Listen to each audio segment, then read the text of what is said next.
Hello, hi. Hi, my name's Pete Hammond, and I'm going to moderate. I could tell hearing in the other room that you liked Selma. I could tell. I could tell. All right. He was just nominated for an Independent Spirit Award this week as Best Actor for the movie you just saw. And his films, of course, include The Butler last year. He's also in this year, he's in Interstellar, and he's also terrific in Most Violent Year, which is coming out at the end of the year. And many, many other movies in his career and great stage work, particularly in England. He's really a wonderful actor. Please welcome, he plays Martin Luther King, David Oyelowo. Right here.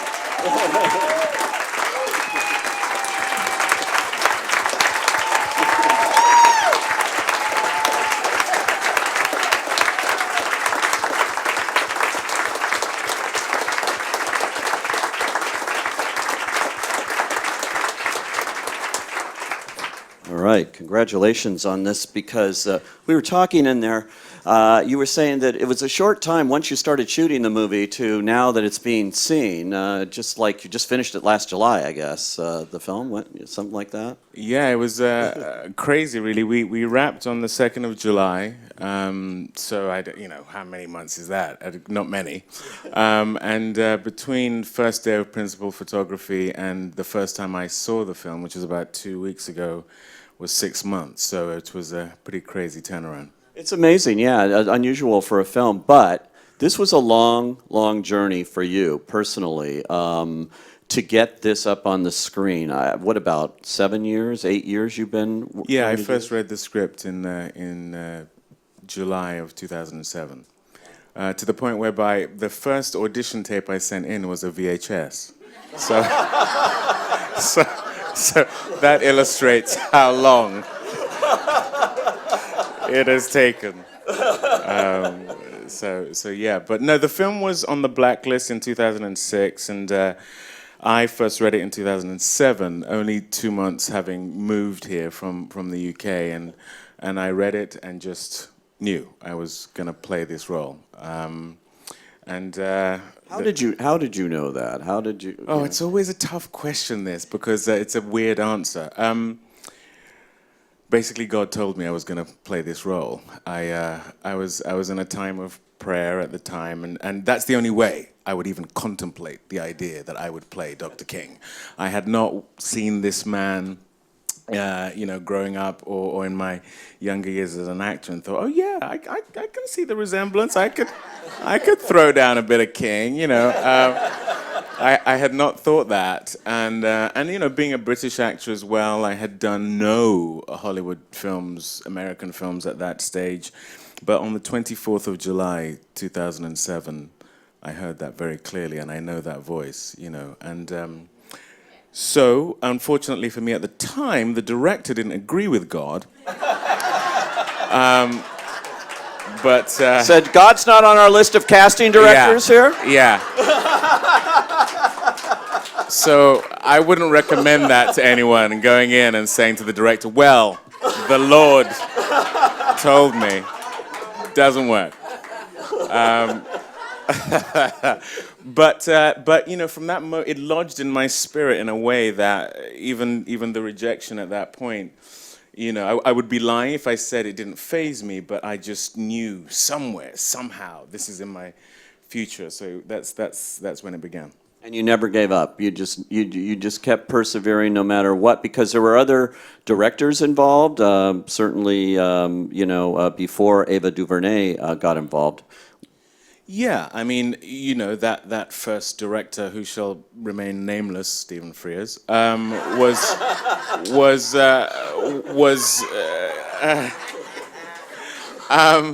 he soon moved on, and 2 other directors came along, and it wasn't until 2010 that Lee Daniels came on board to direct the film, cast me in the film, and you're thinking, okay, I heard the Lord right.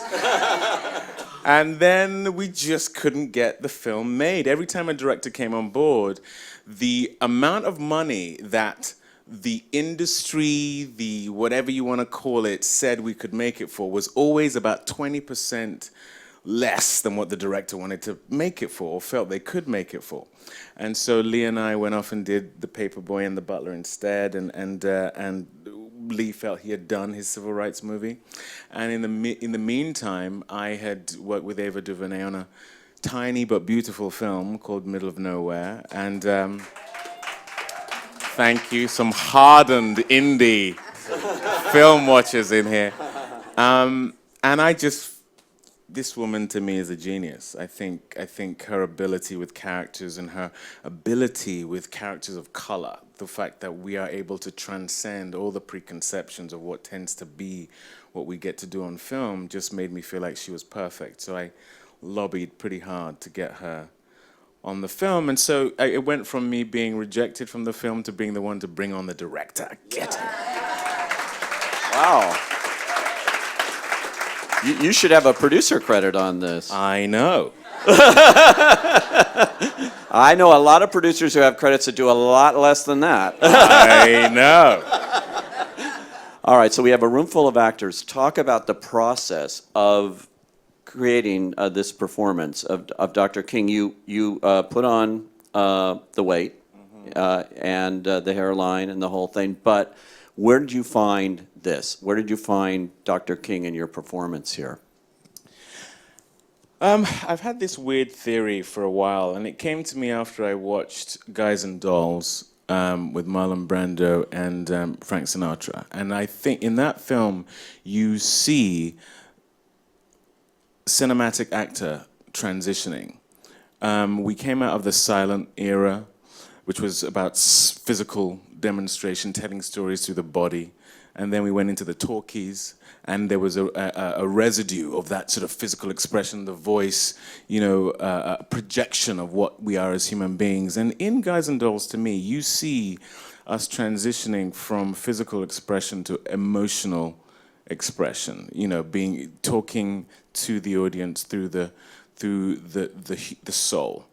And I feel the next frontier is talking to the audience through the spirit.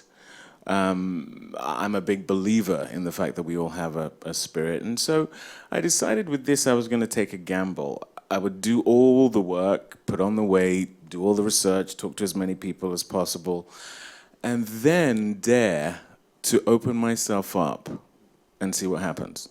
See if there is something about the spirit of this great man who lived, and a lot of prayer, and see if I can, I guess the phrase we would use is channel something that I couldn't pre-orchestrate or ordain, and just react to the environment I'm in. And all I can say to you is things happened that I hadn't planned, things happened that I couldn't have planned, things came through me that when I watched the film, I'm a bit like, what was going on there?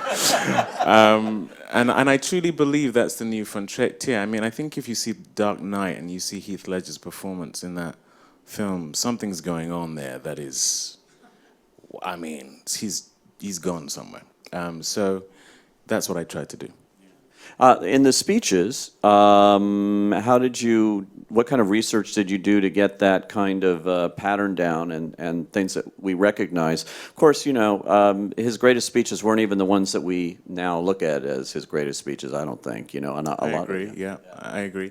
It was kind of the same thing. I mean, as actors, you do the work. You thankfully, there's so much footage of him giving speeches. But the thing that I noticed, and I noticed it because of then seeing when he's not in the pulpit, when he's not in front of the press, he's like you and me. He has, his insecurities. There was one piece of footage that I've seen it once and I never got to see it again. And I found it on YouTube, and he sat in a hallway, and someone turns a light on him and shoves a camera in his face. And in that split second, when he's not on, you see him just kind of react to the light, and he's not the Dr. King you and I know at all. And that was the thing. I went, that's it. That's the man I have to find. The guy who isn't projecting something or saying something, someone who's unsure, someone who is like you and I, and that became everything Ava and I talked about. We focused more on the quiet moments, more on the moments between him and Coretta, more on the silences than the speeches, because at the end of the day, if all we're showing the audience is what they can see on YouTube, then there's nothing revelatory. But what I also noticed by seeing those quieter moments is he is taken up by something when he's in the pulpit. There is a reason why he's deemed to be one of the greatest orators of all time, and I think it's because he soars into a place that transcends himself. And so again, I did all the work, the technical stuff, and then just hoped on the day things would happen that would take me to places that I knew I couldn't play this on my own, I guess is the thing. I knew I couldn't step into these shoes and just go, yeah, I'm going to play Dr. King, like as you do. I just knew that. So yeah, I felt in those speech moments that I was helped. I think it's interesting, too. I've heard this the other day by an actor said this, too. It talked about YouTube becoming a really great kind of tool for actors now to be able to see things you normally didn't see before, and be able to capture something that you might spot on that, You have that resource available to you. It's an incredible resource, and one would be silly not to use it. There's just so much on there. There's too much on there, to be perfectly honest. But with playing a historical figure like him, it's pretty incredible. And what you also get on there is people have bits of footage that they've got out of their attic that they just just put on there. I mean, literally, you'll get really grainy, raw footage that's all cut up, all weird, but you just see these little nuggets in terms of, because when he's in a pulpit, you can't see how he moves, you can't see how he walks, you can't, there's a phenomenal piece of footage that I actually got through Andrew Young, and it's later in life. It's the Poor People's Campaign is when they were trying to get that off the ground, and you see Dr. King eating fried chicken, belching. I mean, like, it's just the greatest. I mean, it feels sacrilegious. You kind of don't know where to look, but literally, he's there, and the fried chicken is in like this brown paper, and he gets the brown paper and he goes, and he wipes his mouth like this, and then he goes like that. You're like, oh my God, sadly, I didn't have a fried chicken moment, but it's just great stuff. Amazing. Why do you think it took so long for the feature film divisions, the motion pictures? I've seen, Dr. King played on television and on stage and things, but there's never been a major movie, and this is coming from a major studio, this one too, Paramount. But I don't know, was it because this was a more narrow kind of topic? It was about Selma and that period in his life, or it's just why now has we first time had a feature film done with him? No, to me, it's very clear. I think in the past there has been a lie about what the audience is prepared to see in terms of black protagonists. And these stories have been told through the eyes of white characters with black characters as peripheral characters within their own stories, is the truth of the matter. And I think that, we had a struggle to get this film off the ground for a long time. It wasn't till two films, The Butler and 12 Years a Slave, came along and broke the deadlock. Both those films made close to $200 million each and did very well foreign. And so, to be perfectly frank, they ran out of excuses not to make the film, I think. Because, let's be honest, the world in which a J. Edgar Hoover movie exists before a Dr. King movie is strange. I think it's strange. A Jimmy Hoffa movie before a Dr. King movie? Hoffa. It's like these. Dr. King is the only human being to have a holiday named after him in the 20th century in this country. So I think that was partly it. But also, I truly do believe there is a divine reason. I think look, the timing of this movie with what is going on in the country right now, I can't ignore that. You know, if you gave me any moment in history for a film like this to exist, you'd have to choose now. So you know, I think there's a divine reason as well. When we talked the last time, it was before the elections, and I was seeing all these headlines about, you know, certain states trying to thwart voting rights and things, and I'm going like, how far have we not come? It really is amazing. When I saw this movie, I go like, wow, you know, it is so relevant to today because this still goes on with voting rights being challenged right and left.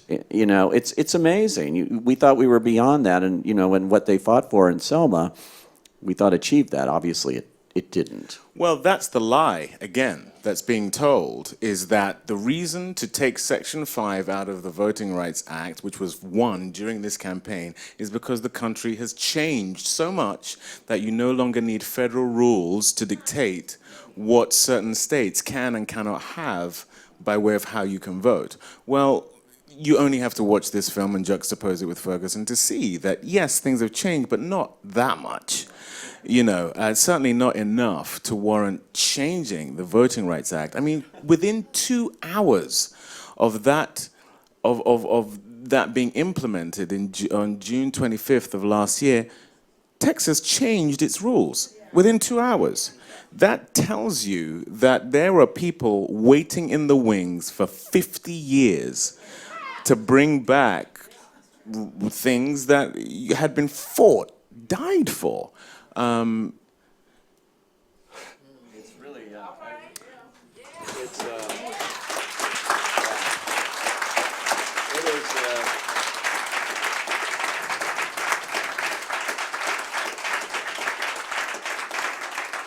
it's astounding. Now, we have some actors out here who have questions for you that have provided this, I think, in advance of seeing the film. So maybe, you know, it's changed a little bit, but this is from Debbie H. Debbie, where are you? Okay, right back there. You've sort of talked about this a bit, but you know, what motivated you to make the movie other than the fact that it's a great part of history? You have touched on many reasons why, but yeah, it's a big part of history too, and you know, ever-changing history. Well, the motivation to make the film is some of what we've touched on already. I truly feel like in order not to make the mistakes we've made in the past, we've got to remind ourselves as to why these battles were fought. But also, you know, I am a big believer in the fact that the best of us is sacrifice, self-sacrifice for the good of others, and this story really typifies that. You know, what I was drawn to in getting to play Dr. King was not the iconography. It was the self-sacrifice. It was the notion of love overcoming hate.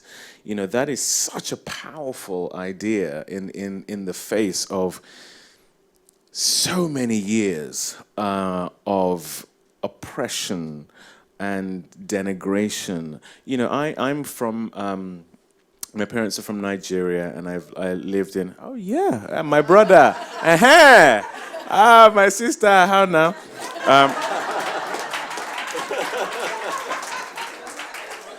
So, you know, I've lived in a country where I wasn't a minority, and so therefore I watched myself be expunged of a minority mentality.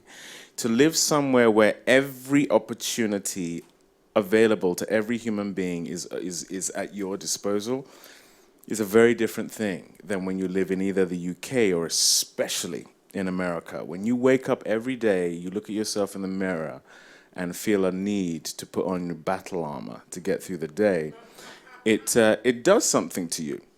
And so the idea of feeling that and yet deciding on love instead of hate or bitterness is a very, very powerful idea. And I think it's typified beautifully within these 3 months.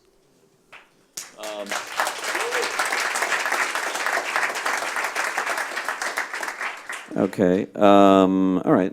You touched on a little bit of this too, but Alicia Livingston, where are you? Alicia Livingston.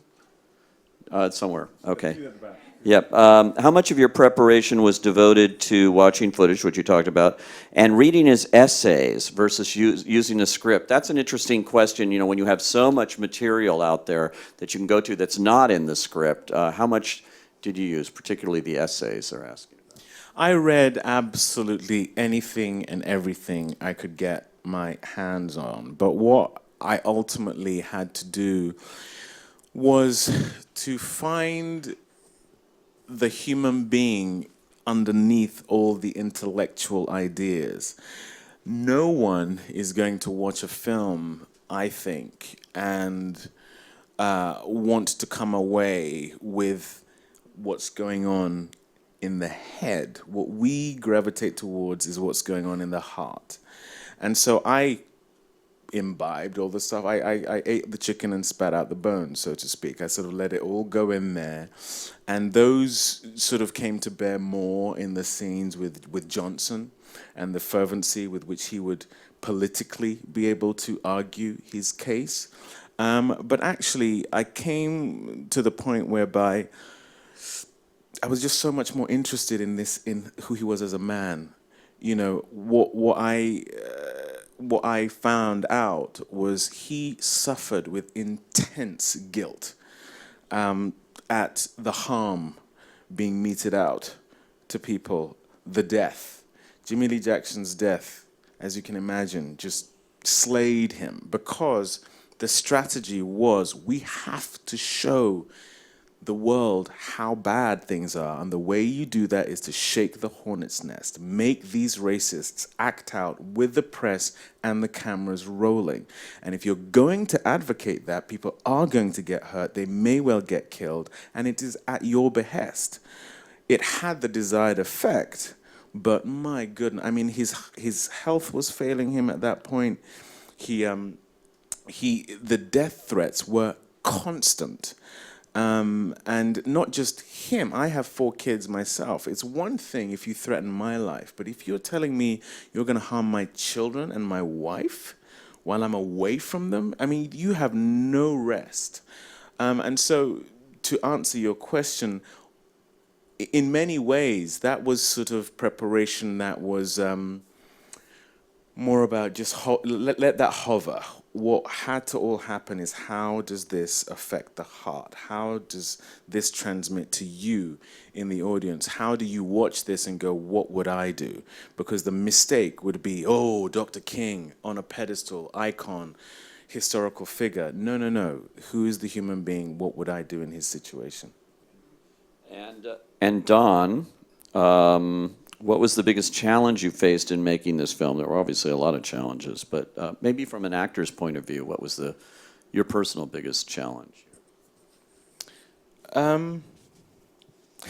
Shooting in Atlanta as an English actor playing Dr. King.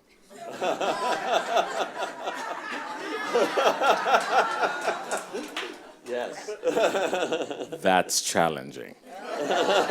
Hello, yes, I'm going to be playing Dr. King. It's very nice to meet you. That's a hard sell. So I basically, I would like to tell you I was doing a Daniel Day-Lewis when I decided to stay in character for 3 months. It was about survival. So I basically, I shelved myself, I left myself in the valley here in LA, and I arrived in Atlanta as much as I could as Dr. King, and that helped a lot, But the challenge, it was exhausting, 3 months. My wife thought she was having an affair, with Dr. King, which is a little weird. Wait, you didn't have your wife address you as Dr. King, did you? No. But I suddenly had this belly, and I was talking. I was weird for 3 months. I was just weird for 3 months, and it was exhausting. Just keeping that. So it's funny. I forget that I stayed in that space for the film, and then I've met cast members since, and I go, "Oh, hi," and they go, "What? what are you doing right now? I'm like,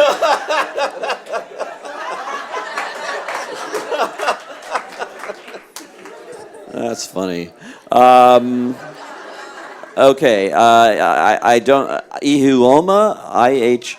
There you are. Okay, great. oh, my Nigerian sister. Huh. All right. How was the process working with Ava DuVernay and what's the name you have? Oh, okay. Bradford. Oh, Bradford Young. I see it. Yeah, he's the cinematographer. So what's the process on both projects, she's asking? Yeah, well, gosh, these two are just beasts. I mean, they are so incredible at what they do. And, we made Middle of Nowhere for $200,000, and Bradford Young, behind that camera, is just something to behold. I remember we were shooting a scene on the bus, and for those 3 people who saw the film. And I can see you. I can see you. And this typifies Bradford Young to me. So we're in the bus, and I'm doing a scene with Emma Yahtzee, who's phenomenal in the film, and he's holding the camera, and he's so close to me, and I'm trying to act, and I was like, Bradford, your beard is grazing my arm. And he's just trying to catch it, brother, just trying to catch it. Just trying to catch it.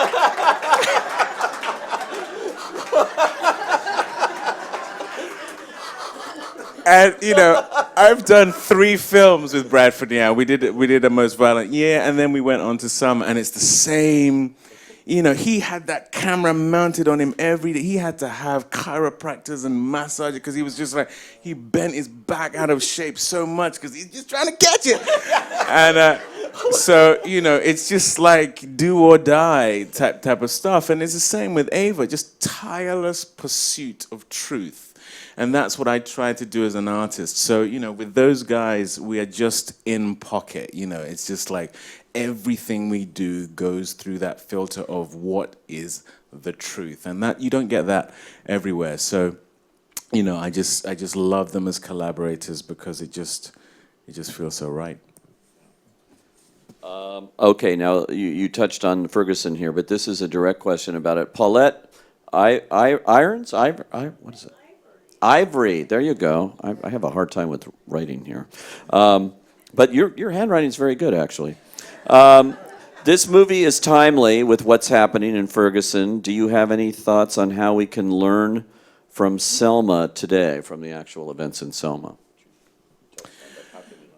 Well, I think a big key is leadership, and not just knee-jerk leadership, but leadership that means when these things happen, and they happen all the time, too much of the time, the message, unfortunately, that is being sent is that black life means less. And so what you see here is strategy as to how to get the word out. And I think that is something that we can learn a lesson from. I also feel like, and you're seeing this now with the protests, but black and white and everything in between came together to talk about an assault on humanity as opposed to just the color of one's skin. And I think that we would gain a huge amount from there being a universal outcry at an undeniable problem with police brutality and with the... I was with my makeup artist today. I have a 13-year-old son myself, and she was saying something to me that just broke my heart. Just about 2 hours ago, she said, I had to speak to my son about how to react if you get pulled over by the police. I had to talk him through the way to make sure that he will survive being pulled over by the police. And after seeing that video of the 12-year-old in Cleveland recently, like I say, I have a 13-year-old, and even I, living in Tarzana, you think, okay, thank the Lord, we are into. This boy was 12.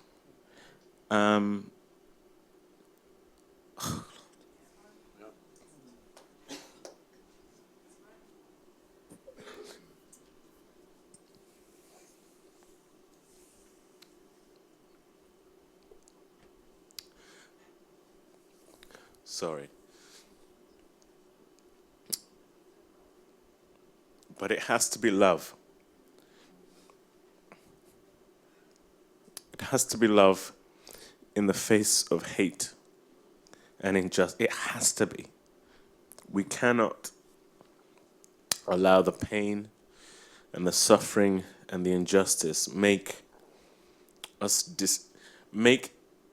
have a self-fulfilling prophecy of, oh, you see, they are lesser, they are animal, they are violent, they are criminal.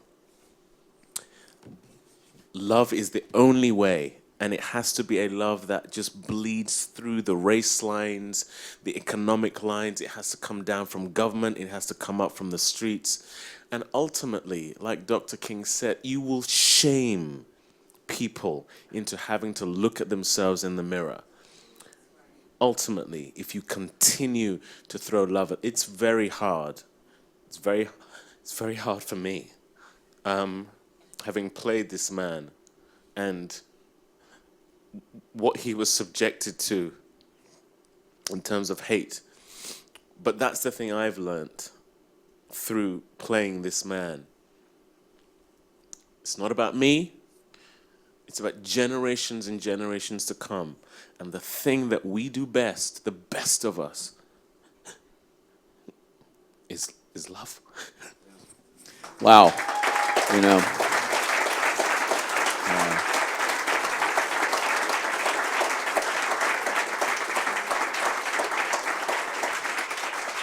There was, she has tissue for you. There was one other question, which I think you just showed us in your answer about how you connected with the emotion of Dr. King and the connection to him. You just showed that. So I don't have to ask that question, but I'm going to close it here because our time, I'm told, is up. But I'm going to close it here with a question from David Thornhill. Because this is a group of actors, and this is a hell of an actor I got sitting next to me. So, knowing what you know now, what advice would you give your younger self? The difference between good and great is work. It's not a magic trick. It's work. The best actors I've worked with, the best directors, the best cinematographers, while you're asleep, they're working. While you're maybe asleep, I'm working.